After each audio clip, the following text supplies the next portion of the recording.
For those that have been around and watching me for a long time, you'll remember times when I kept big aquariums that I built, and I kept them specifically bare bottom. But I was known for keeping discus and breeding them, Asian arowana, and freshwater stingrays. I kept these types of fish in certain ways because that's simply what I enjoyed and what I liked. Over the years, I guess I've evolved and changed, but in today's video, I'm going to show you the 700 gallons new scape and what we're doing with it moving forward, and at least give you a good idea of what's to come, plus the filtration. I'm not going to tell you the fish that are going in it just yet, but based on the layout, I'd love for you guys to take some wild guesses in the comments below. And if you had to ask me, I don't think they would be that wild of a guess, because I think I just told you. The tank is 8 feet long, 5 feet front to back, 28 inches tall. And in today's video, I'm going to show you not only the scape and how we accomplished it, but of course the filtration and how this tank is being run as well. First and foremost, let's talk about the elephant in the room. It's literally the size of an elephant. This massive tree coming out of the aquarium and hitting my ceiling. I've also changed the lighting on this tank to be 2 dramatic spotlights. It's not really catching it in person, however, once the fish are in there, it's going to look absolutely insane, but very, very dramatic. You also have to remember that these tanks won't be here much longer. This will just be wide open. You'll only be able to enjoy this tank. This massive tree used to be in the 2000. Then I cut it in half, and if you guys remember when this was the piranha aquarium, some of it was there, and some of it was there, split in half. I put it back together in this tank and positioned it, so if you look, this is exciting. Fish can swim around it all the way around it. It looks like it's continuing up, perfectly lined up. I did add more plants to give it a more exotic look. And it is so, so cool. Now, because of some of the fish that are going in there and the way I sloppily cut it originally, I had some of the bottom lifting up. You can kind of see that this is touching, but this isn't. But it's really blacked out. If you look, I took some sponge. You could barely see the sponge. It's so cool looking. To block off any area so fish can't get under it or in it. There was a crevice in there too, but there's sponge holding it in there. At this point, absolutely phenomenal. Now, I do plan to add in some more rocks around it. I'm not so sure if we'll be doing a substrate or not, because like I said, bare bottom and it is blacked out. It already looks cool, and the fish that are going into it that you'll eventually see, some of which are the only ones on the planet that you guys have no idea that I have. But this will no longer be the piranha aquarium. This is going to be something much, much different. Now, when this was the planted tank, obviously beautiful, but we had to save those plants.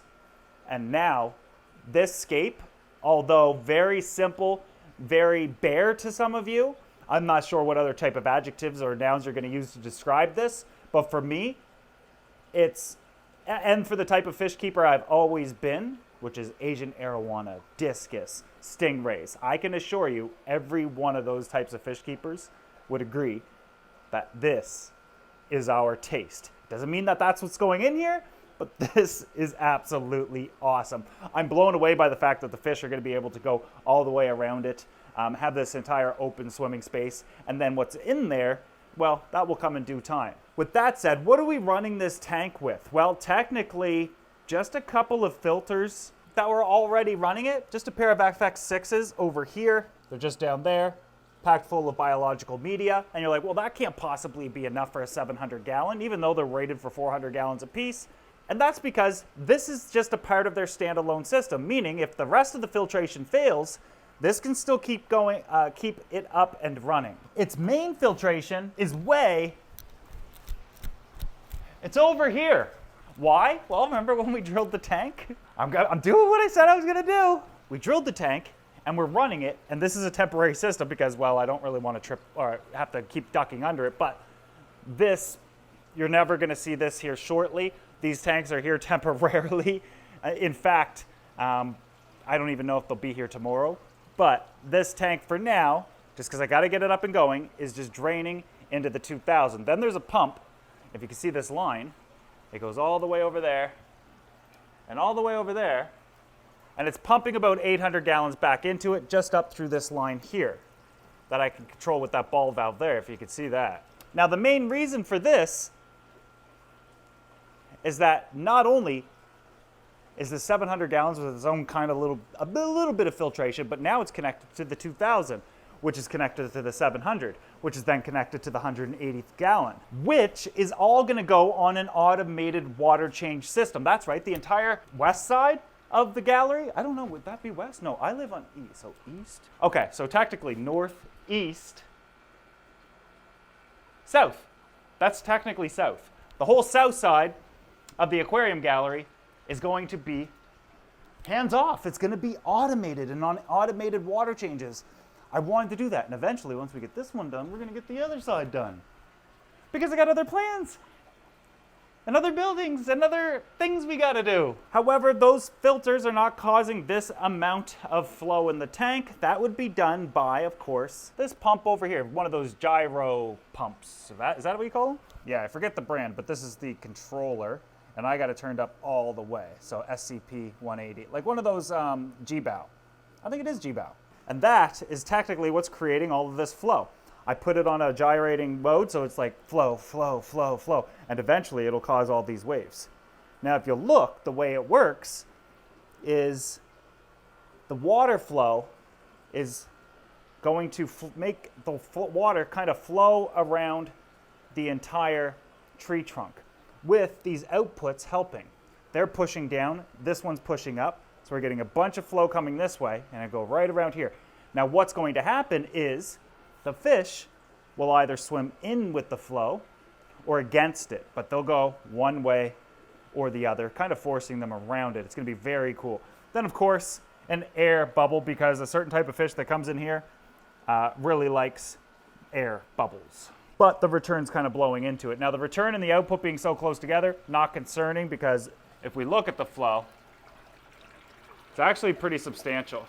But tremendous amount of flow, filtration, and ease of maintenance.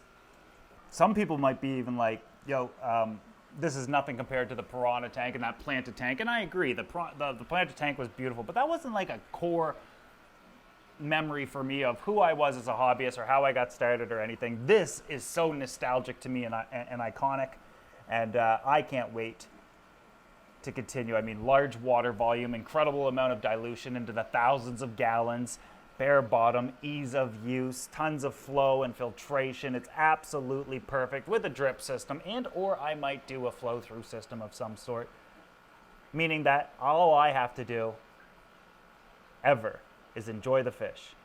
And the lighting being dramatic, I might change the lighting, I'm not sure, or change them to a different color, maybe put them a little higher, a little lower, but I absolutely love dramatic lighting on the type of fish that we're going to be having in here. But yeah, absolutely loving it. Look how big that tree is. That tree is over 5 feet tall. And so am I, by the way. Stop saying that I'm like less than 5 feet tall in the comments. Damn. I know that it's not a lot going on and compared to what it was, but let's forget like whatever this was before and focus on what we have now. And I'll be abundantly honest, I know you guys are gonna hate me. I like this tank better than I like the piranha tank. Piranha tank, I seen it every day. It was very monotonous and it just got repetitive for me. Beautiful, but we ran it for 2.5 years, almost 3 years. Plants started to die off, saved all the plants, or we hope we did. And now the 700 is going to become absolutely iconic. And that's where I'm going to leave this with you guys. What do you think I'm stocking this with? I'm no longer giving you guys any information until it happens. Let me know in the comment section below.